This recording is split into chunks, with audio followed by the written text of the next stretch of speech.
You're watching America This Morning, America's #1 early morning news. Good Thursday morning. I'm Marcy Gonzalez in for Diana Perez. And I'm John Muller. We begin with that breaking news. Australia's Department of Defense has released these satellite images of debris, 2 objects, which may be related to the missing flight. One of the pieces of debris is thought to be as large as 78 feet long, the other approximately 16 feet long. The area where the debris has been spotted is approximately 1,500 miles southwest of Perth, Australia. In that vicinity, the ocean is well over a mile deep, if not more. It's in the area known to mariners as the Roaring Forties, southern latitudes notorious for wild weather and waves. An American P-8 Poseidon subhunter is over the scene searching for the debris at this moment. The plane's long-range radar can provide high-resolution images over both water and land. The hope is that it can provide a clearer picture of any pieces of debris. ABC's David Wright is on the plane, and he filed this report on his way to the search scene. Hey, this is David Wright. I am on board a U.S. Navy P-8 Poseidon. That's a search and rescue vessel. The call sign for this flight is Rescue 74.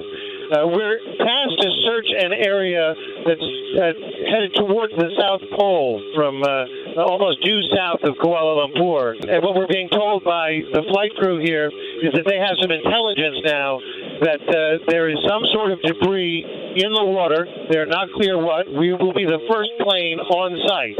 And we are just descending through the clouds right now. This plane has some of the highest tech gear available, much of it classified. And if anybody is likely to find something down there, this plane has a very good opportunity to do so. It's a serious enough sighting of debris that not only is this plane headed into the area, but 2 Australian planes are also headed this way. They're going to be combing the waters for the next several hours. We'll be searching for 3 hours, looking both visually from the plane and also with all the high-tech gear they have on board to see what this might be in the water. It may be a false alarm, but they seem to be treating it as a very promising sign. It's about 1,400 miles from Antarctica, 2,775 miles southwest of Kuala Lumpur, and about 1,300 miles from Australia. We've been traveling 3 hours just to get to this site. We'll have 3 hours close to the water to search for whatever might be down there, and then 3 hours to fly back. This is David Wright aboard a U.S. Navy P-8 Poseidon, call sign Rescue 74, about 1,300 miles southwest of Australia. Our thanks to David Wright. And now let's go to ABC News aviation expert Stephen Ganyard for his take on these developments. Don't get radar returns off of nothing.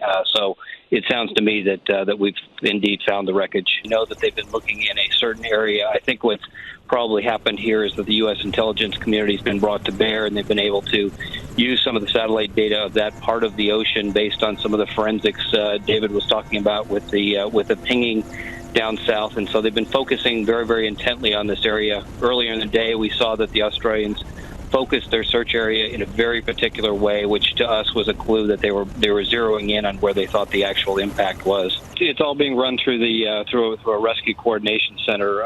Again, as David says, the Australians are very professional, been working hand in hand with the U.S. The U.S. and Navy and the Australian Air Force are very used to working together. I'm sure there's all sorts of coordination going on. My guess is what's going to happen now is you're going to get you'll have the P3 and the P8, which have satellite communications. Will go over, if they find some wreckage, see some wreckage, they'll take pictures and they'll send that back via satellite. I think that we'll get an ID pretty quickly here.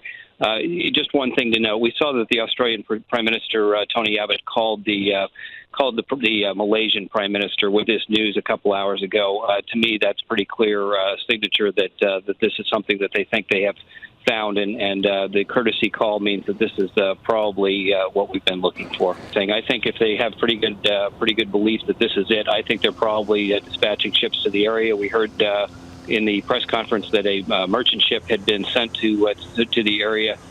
Yes, we want to find wreckage. Yes, we want to confirm that this is in fact the aircraft and that we have the area. But now, as David said, we need to do some forensics and we need to do some meteorological and oceanography to figure out where this actually came from. And yes, this is good news, but we also need to remember that in the Air France mishap, we were on top of that wreckage 5 days after the mishap. But it took us 2 years, even though we were right on top of that wreckage, to find the black boxes. So we still have a long way to go. There's something good to be had in finally finding the wreckage and hopefully bringing closure to these families. But in terms of solving this mystery, we have a long way to go. And ABC's David Curley has been following the search for Flight 370 since the very beginning. He filed this report a short time ago about what happens next if, in fact, this turns out to be the plane debris. Ocean currents have undoubtedly carried this debris some period of time and some distance. So they'll bring in oceanographers who will look at the currents in this specific area and then track it back. They can look at those currents and how many days have gone back and now narrow the circle significantly so you can get some of these Navy vessels, these surface warships, surface ships over that area to start listening to the pingers from the black boxes. Now, those batteries on those black boxes have 2+ more weeks on them. So if this is it and you get vessels on station rather quickly, there's a good chance you can hear it. You can hear those pingers up to 20,000 feet down. This is very deep water in the southern Indian Ocean, and apparently there are a couple of very deep crevasses there as well. So it's they want to get some vessels out there and start listening once they track back the debris, if it is in fact the right debris. All right, so let's recap what we know at this moment regarding the developments in the search for Malaysia Flight 370. Australia's Department of Defense has released satellite images of debris, 2 objects which may be related to the missing flight. One of the pieces of debris is thought to be as large as 78 feet long, the other approximately 16 feet long. America's P-8 Poseidon sub-hunting plane is on the scene searching right now, and other aircraft and at least 1 merchant ship are also responding. The location is approximately 1,500 miles southwest of Perth, Australia, where the general depth of the ocean floor is well over 1 mile deep. Now, the story is changing rapidly. We will have more later this half hour and, of course, on Good Morning America.